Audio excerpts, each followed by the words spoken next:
Welcome to PreMath. In this video, we have got this semicircle with the center O, along with this chord AC and the perpendicular OB, as you can see in this given diagram, such that this segment AB is 25 units, whereas this segment BC is 7 units.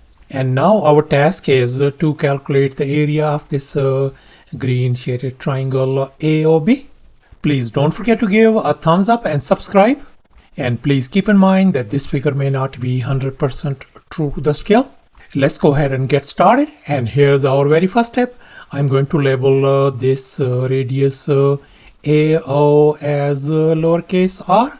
Then this other radius OD is going to be lowercase r as well. And moreover, I'm going to label this perpendicular OB as our height h.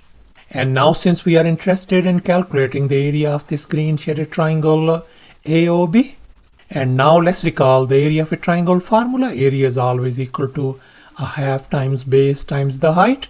And here we can see the base of this green triangle is lowercase r, whereas the height of this triangle is lowercase h. So therefore, now our task is to find the value of lowercase r and the value of lowercase h as well.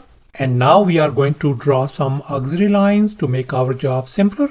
As you can see in this next step, I have connected these two vertices C and D. And now let's recall the Thales theorem.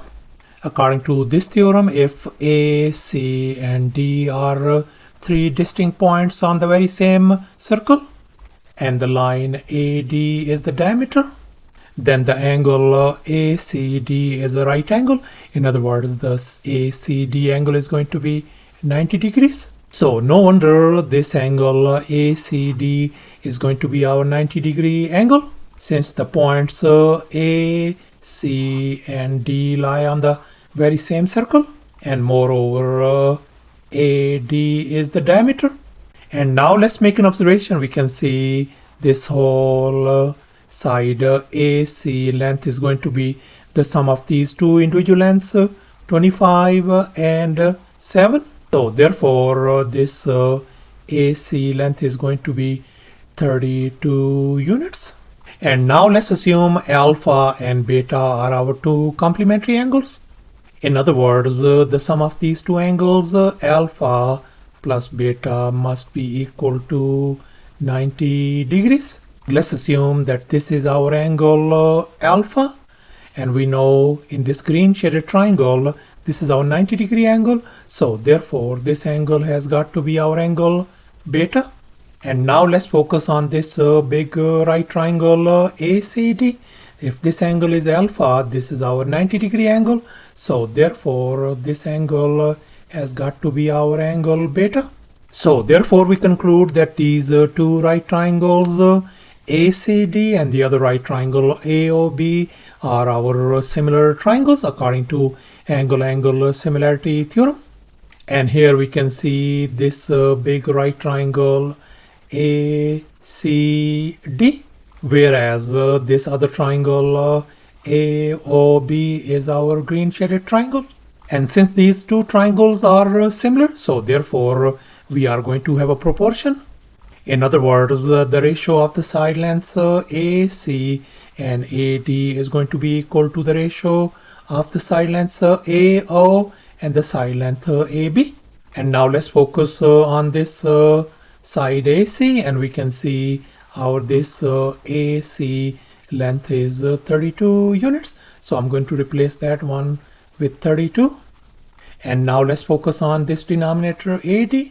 We can see AD, the diameter length is going to be R plus R is going to give us 2 times R. So therefore I'm going to replace that one with 2 times R.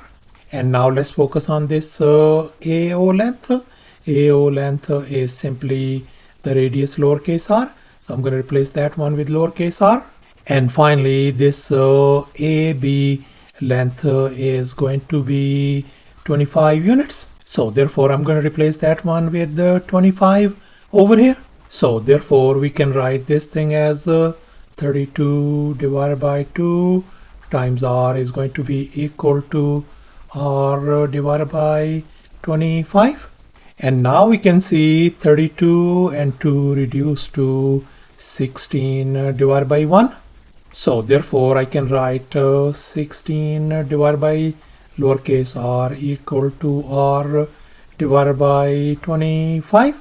And now we are going to cross multiply.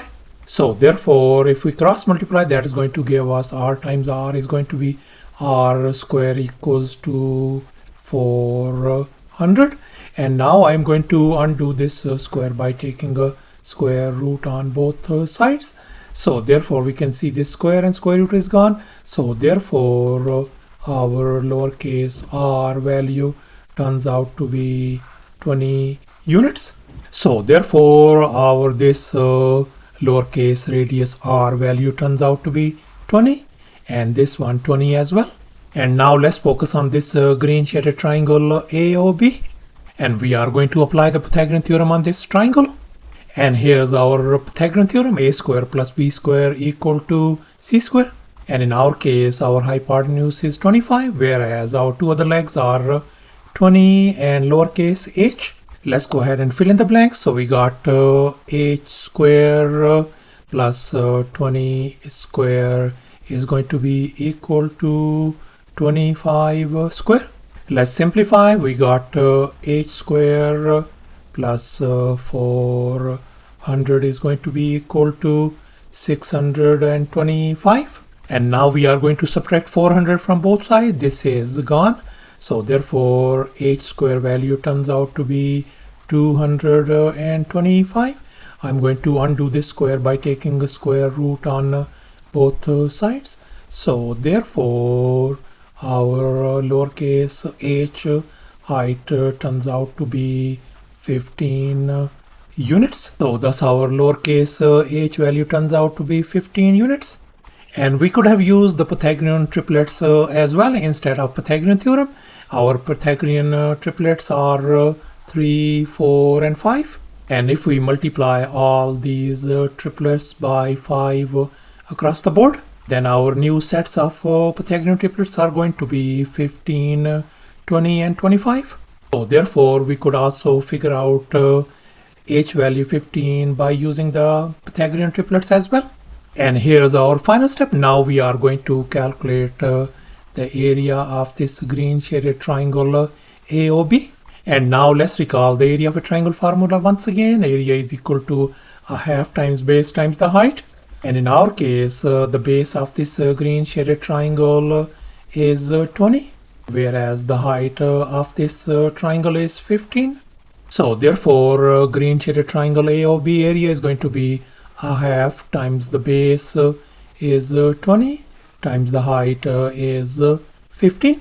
And if we simplify everything on the right hand side, that is going to give us 150 square units, the area of this green shaded triangle. So thus after all the calculations and manipulations, the area of this green shaded triangle AOB turns out to be 150 square units. And that's our final answer. Thanks for watching, and please don't forget to subscribe to my channel for more exciting videos. Bye.